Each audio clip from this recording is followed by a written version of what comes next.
You took his manhood without taking his manhood. I'm talking about knocked him out, poured his pants down, opened his butt, and spit in it, and walked away.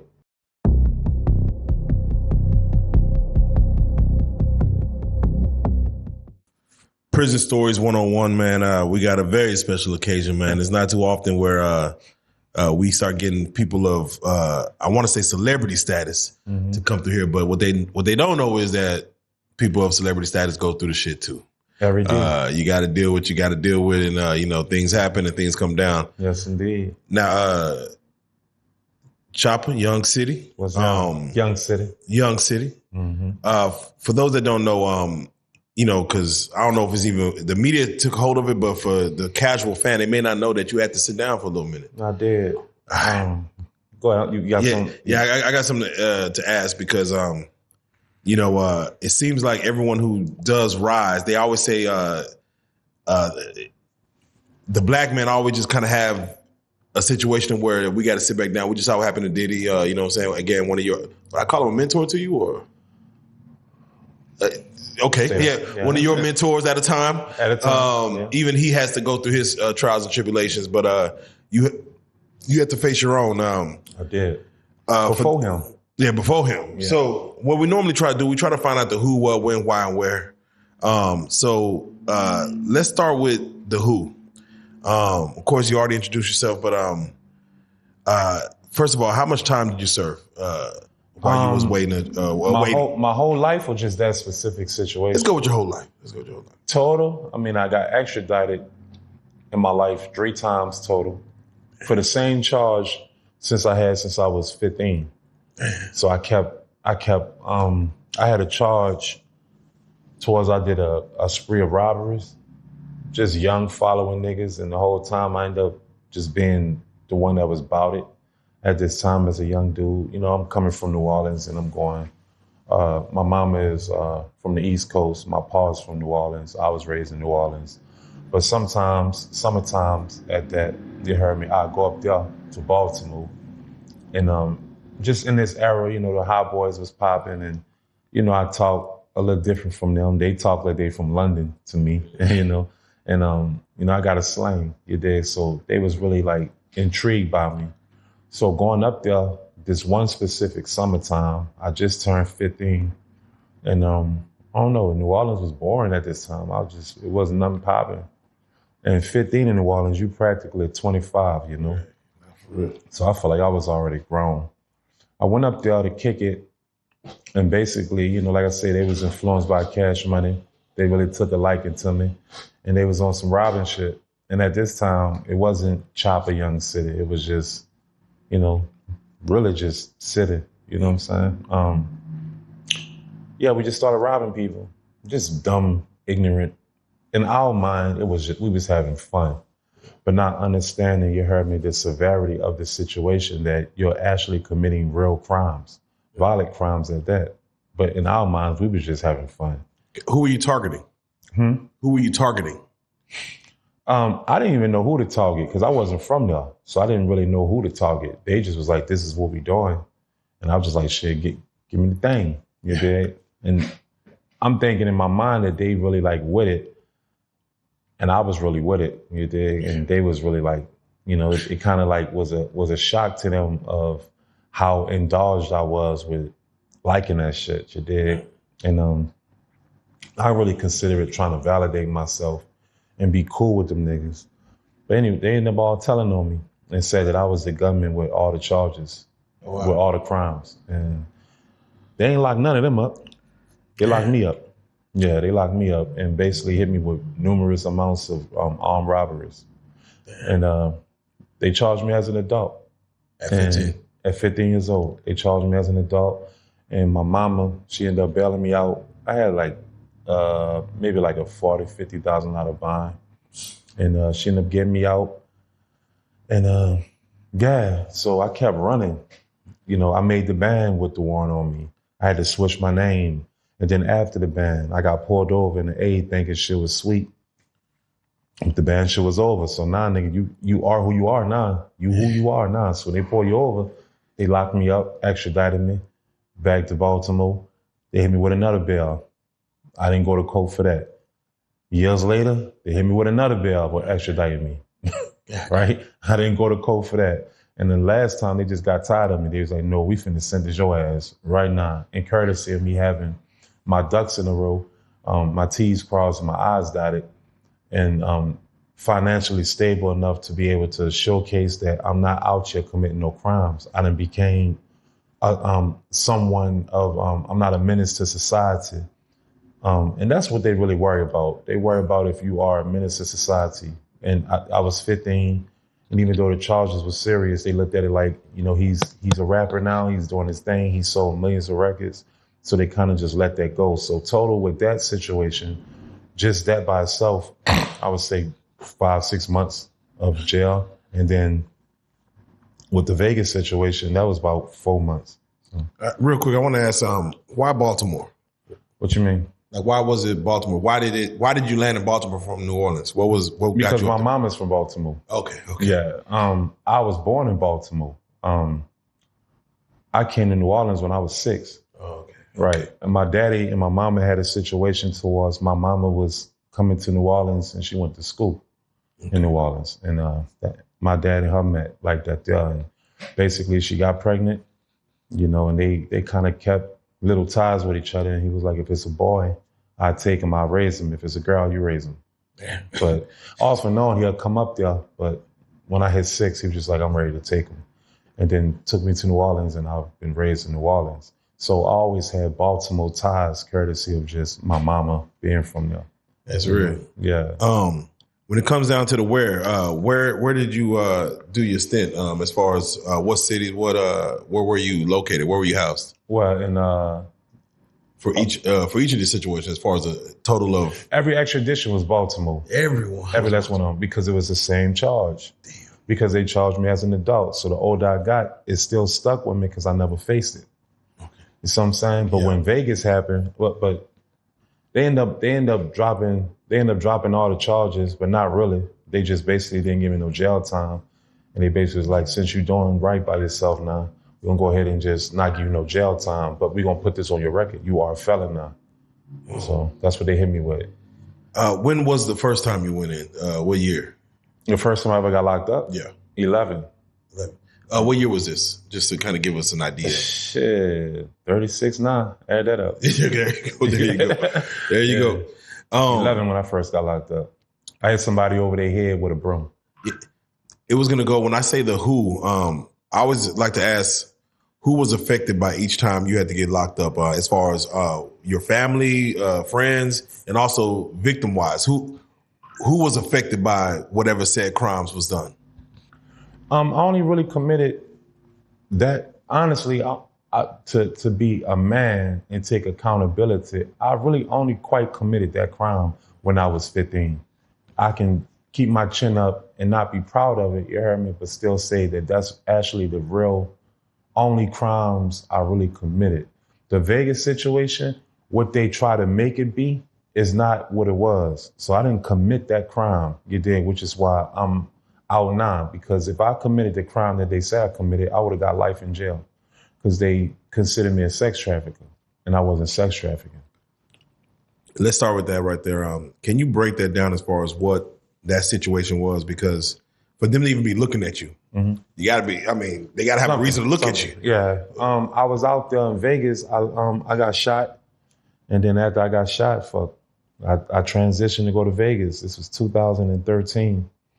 And I was fucking with a female, you heard me, that was a stripper. And she was just like, you know, we was tight, you know, and she was just like, don't be like these niggas out here.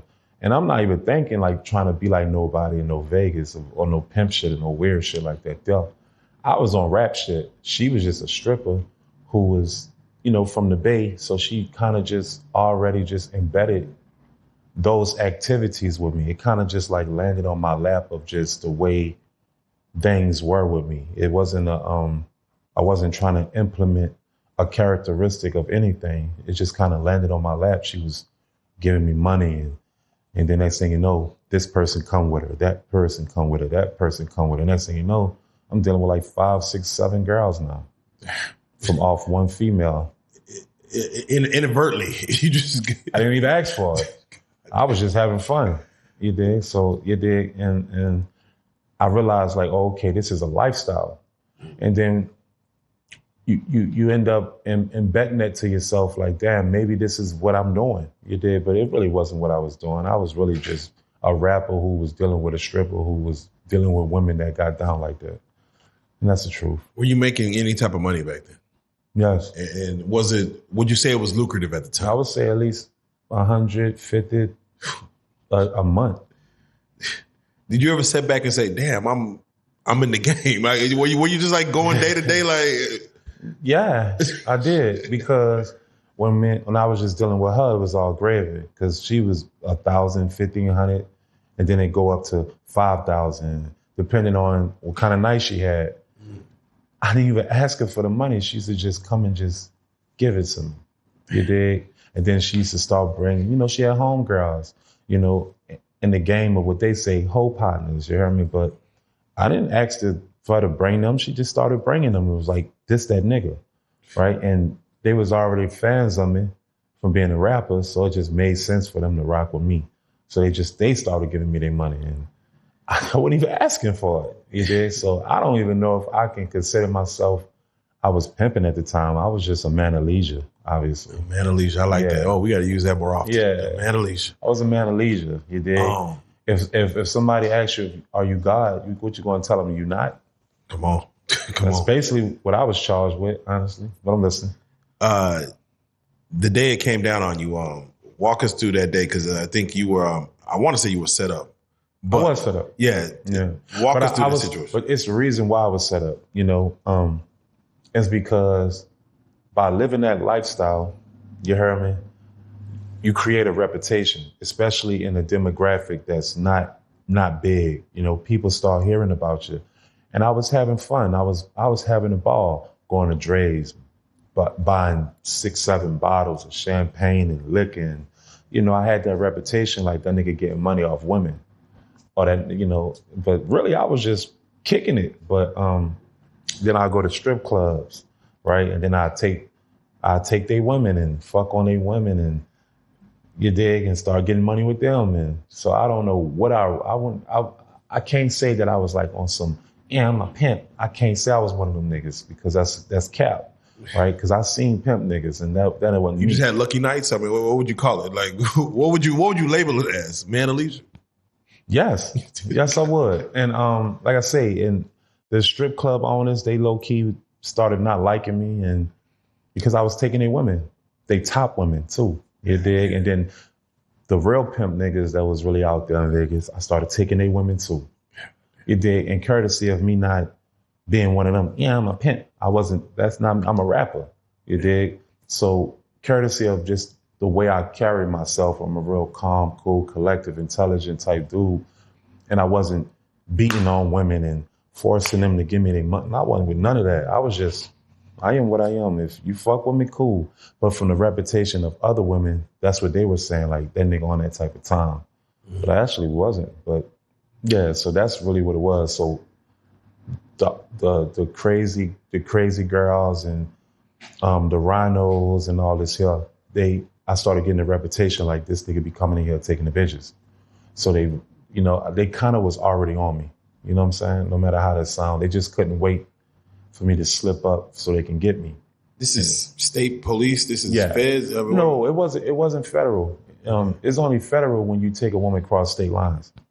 You know what I'm saying? I was in a stripper where I was dealing with strippers. I wasn't dealing with regular Drio foes. I was dealing with strippers. It only becomes federal, you heard me, when you take a woman from Las Vegas or wherever you're at to another state for the mission of her to sell herself. That's when it becomes sex trafficking, no matter how that sounds. So this is a state police that's looking in on you. Metropolitan, yeah. We heard stories. They hate black people. For real. So the day that it came down, I don't believe you was all the way in your right mind, but walk us through that. They've been trying to set me up. I just never, like, when I looked at my Instagram, my DMs, I used to see buku girls hit me up like, hey, daddy, hey, all this shit, yeah. And I look and be like, nah, right? But one specific day, it was a daytime vibe too. I was in Rhinos and I was already smacked. I was already drunk. You heard me? I'm already full. And just feeling myself in a strip club. It's a daytime vibe. I'm out that bitch. You heard me acting like it's Atlanta. You know how it is in A. You can party in the daytime. Come on. And I'm rocking like that there in the daytime. So I'm already drunk, feeling myself, having fun, taking shots. And somebody hit me like with the Instagram audio. And, like, you know, when they call you on the phone, it's like an audio phone on Instagram. And they call me. I'm like, hold up. So I go to, you heard me, the bathroom. I'm like, who is this? And they said who they was. And she was like, yeah, I've been trying to reach in. We talked before. You heard me. And I just wanted to tell you that I'm trying to fuck with you, daddy. You did started talking those words, but I'm so off my Richter. I'm not really catching that she's really reeling me in. She's like, I'm been trying to give you this money, daddy, and all this here. And I'm in my mind like, trying to give me some money. I can go for some money right now, right? Just dumb nigga. How was she sounding? Was she sounding like yeah, legit? Yeah, but mind you, I wasn't rocking with like prostitutes and 304s. So if it was that type of time, I don't pay that no attention. She was actually coming at me like she been hollering at me and I've been ignoring her. And I just listened to her. I'm drunk. I'm feeling myself. You heard me? I'm popping my shit, you dig? So I'm like, what's down? What's on your mind? What you say? And she was like, yeah, I'm trying to give you this money. You know I'm a stripper. You know I'll be selling that cat, and I'm trying to give you all this money. And I'm like, for real? She was like, you with it or not? You fucking with me? And I'm like, yeah. And once I said that, you know, we chopped it up for like 4 more minutes, and that was that. So, I was with a female and we kicking it. I had a show and I think it was DC. So they already had everything locked down to come get me. But I'm rocking with a female. I let her come with me and she, you know, a stripper chick, it did. But I had a show in Washington, DC. And basically, as soon as I left the show, they just ran down out of bushes. Oh, laid us all down, all of us. Laid all of us down. Oh, shit. Yeah, and told me, and you knew what it was like as it came down? Did you have an idea what it was for? No. I wasn't doing nothing. You dig? They told me I was being arrested for sex trafficking. I'm like, sex trafficking? And she looking like sex trafficking. Like I couldn't believe it, honestly. And I was still a little mind boggled and lost. You heard me until I got in there. You heard me and seen the discovery. And it was that conversation. And the person that was saying, fuck with me and, you know, let me give you this money, ended up being an undercover agent. Police, vice. As you're arrested, you know, you got to holler at a lawyer. Mm-hmm. Do you pay for a lawyer? You have a lawyer on retainer? Or did you get a court appointed? No, I ain't getting no court. I ain't getting no, I ain't rocking with that. The first thing I did, and I sat in there, I just wanted to see what they really had on me. And I was only in there for a day at this time. The next day, you heard me, I went to see the judge. And it was a African-American queen lady, you know, and she basically was like, how y'all gonna lock this man up and he don't even know what's going on? Like, he don't know what's going on. Y'all just popped up on him with guns. And on that note right there, you know, y'all kind of blew smoke up this one. So I'm gonna let him go on his own reconnaissance. He ain't got to pay bail. So when she did that, I thought I was straight. What I really should have did, as soon as I got locked up the first time, was call my lawyer. But I thought I was straight. I thought this was gonna bypass. It was going to be all gravy. And a month later, my lawyer, I ended up getting a lawyer. A month later, he was like, yeah, they indicted you. I'm like, indicted me? And a lot of people don't know what an indictment means. An indictment basically means that they have their own court on you, like without the real jury, without the real judge. They have their own court on your case, and they see if they have substantial enough evidence to charge you. And courtesy of me being on the phone, actually, they recorded it and they used that to indict me. So that was enough evidence for them to indict me. So I had to go turn myself in. Do you feel like when they hopped out, guns drawn, that was more so because of you are who you are, just to make a show of it? Or because it don't sound like he was on nothing violent. I wasn't. They had guns drawn on me is because regardless of what, that's just how they got down. A bunch of white boys. What else you think? And the first thing they did, this is why I feel like it was weird. You heard me, the first thing they did was tell me to take my jewelry off. Because on my gram, you know, at this time I was doing too fucking much, flexing APs and just flexing and cutting up like, yeah, y'all niggas ain't got, you know, I was cutting up, popping buku shit. So the first thing they told me when they drew down on me was take that jury off. I didn't understand that because normally when you get locked up, you go into the place and then you take your jury off and put in the thing. But they actually used all that shit I was popping against me. They used Instagram against me. They made it seem like I was using my Instagram to get women to come, trap for me. And they took my jewelry, they took my cars, they took the cribs I had, they took everything from me. They're saying that you were supplying your lifestyle based on the women. That's exactly what they said. Do they normally do they use Instagram against you as far as like can you delete stuff? Or No. are they pulling up everything? No, and that's another thing, fellas, you got to understand this here. Whatever you post on Instagram, it don't get deleted. Damn. You could delete something, but if you get caught up in a charge, they run that shit right back up. Even my text messages, they ran up my text messages from 5 years ago. Oh shit. To try to get all the evidence to see if that's what I was doing.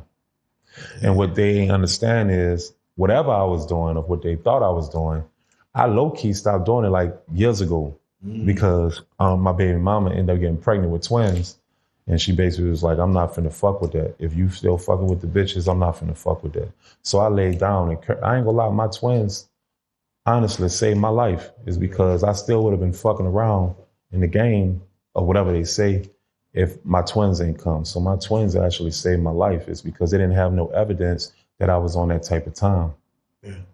So what you're saying is, but the female that I was with, they took her phone too, and they had evidence all in her phone that with other niggas, other things. So they used that too. So when they locked me up, they froze my accounts. They confiscated. I had a Lamborghini. I always had. But they confiscated like 3 of my cars, my crib in Vegas, all my jewelry. They took all that. All the money I had, they took all that. The money I had when they locked me up, I had like $6,000 on me. They took that from me. They took everything from me. And they told me you're going to have to prove by what they call a paper trail of how you got all this. And I couldn't prove it. I learned a valuable lesson. If you're a rapper or whatever you're doing, say, bro, make sure you got a paper trail because when they could come just take it from you. You know? Yeah. Never didn't get that back. 6,000, it's gone. All my jewelry, all that shit. They took all of it. Damn. Never got nothing back. Somebody had a good Christmas.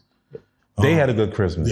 Yeah, they auctioned it off. I seen my shit on the auction one time. Oh, man. Mm-hmm. Oh. They auctioned it off. Yeah. All right. Or they use it to, they use the jury or whatever you got to basically portray an undercover situation and make somebody look like they somebody. They use your shit to get somebody. Damn, now your shit the state uses it to get other niggas. To get other people. Damn. Yeah. Jury and all that. So.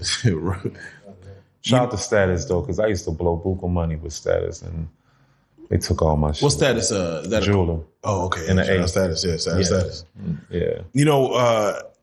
We always try to understand the why. Meaning, as you're standing there in front of a judge, you're facing, whatever, and you have to always look back and say, "Why am I here?" I looked at my discovery and I said, "All they got is Instagram posts. That's all they had on me was Instagram posts." And mind you, I didn't actually trap nobody. I didn't kidnap nobody. I ain't sex traffic nobody. So it was practically me versus the undercover, and they wanted me really bad. Because I was popping buku shit, even when I was locked up. I wasn't tripping, you hear me? Like, they was trying to make it hell for me when I was in there. They come past singing my songs and you going up the road, and then basically they try to tell me when I first got there, he was like, in 3 days, he said, this is the rules. I didn't know that though. He said, in 3 days, he said, if nobody don't come get you in 3 days, you're going to face state. He said, but in 3 days, if somebody come get your ass, you're going to perump, you're going federal. Right. And then they put me out there in the media and, made it seem like I was this big time pimp type dude and then used my status, my celebrity and just chewed me up, and All the witnesses come forward. I was on the news. I was on a bulletin. I was on a billboard in Vegas. Damn. Any witnesses come forward. It was ugly for me.